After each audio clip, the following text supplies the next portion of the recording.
रात में जाफरनगर के इलाके के अंदर शेख रहीम नामी एक शख्स ने अपने ही मकान के अंदर फांसी लगाकर अपने आप को ख़त्म कर लिया।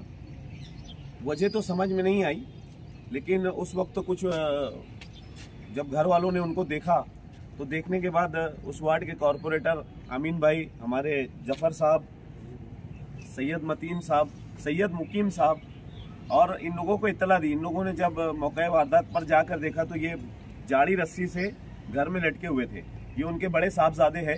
शेख रहीम साहब की उम्र तकरीबन इनकी 50 साल है। कारण समझ में नहीं आया, क्योंकि कल वो गाड़ी वगैरह भरने के लिए गए थे, ट्रक चलाते थे, गाड़ी वगैरह भरने के लिए गए। वहां से आने के बाद रात में परिवार के साथ अच्छे खासे थे। वजह अभी तक समझ में नहीं आई है, पुलिस तहकीकात कर रही है। रात में हम लोगों ने डेड बॉडी यहाँ पर लाकर रखी थी और सुबह फजर की नमाज के बाद मेंबर साहब हम लोग सब लग के कानूनी प्रोसीजर वगैरह करने के बाद अभी उनके घर वालों के ताबे में डेड बॉडी निकाल कर हम लोगों ने दी।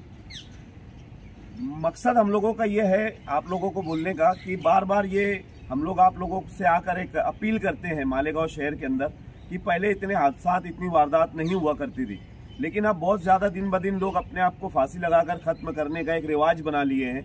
तो बार बार हम लोगों ने बोलने के बाद भी इसके ऊपर कोई अमल नहीं हो रहा है। उलमाए किराम को भी हम लोग बार बार अपील करते हैं कि आप मस्जिदों से, स्टेज से, इस्लाह मासरा से इस तरीके के आप बयानात करें कि अगर किसी को कोई परेशानी है तो वो अपने वार्ड के अंदर अपने कॉरपोरेटर, अपनी हद्दी के कॉरपोरेटर बोलो, या अपनी मस्जिद के इमाम बोलो, या अपने ही घर के कोई ऐसे संजीदा लोगों से बोलो, अपनी परेशानी बताओ और परेशानी बताकर उसका हल निकालने की कोशिश करो, ना कि फांसी से लटक कर अपनी जान देने की कोशिश करो। शुक्रिया।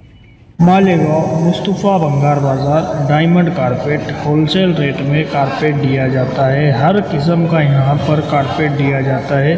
हमारा पता याद रखें, मालेगांव मुस्तफ़ा भंगार बाज़ार डायमंड कारपेट होलसेल रेट में दिया जाता है।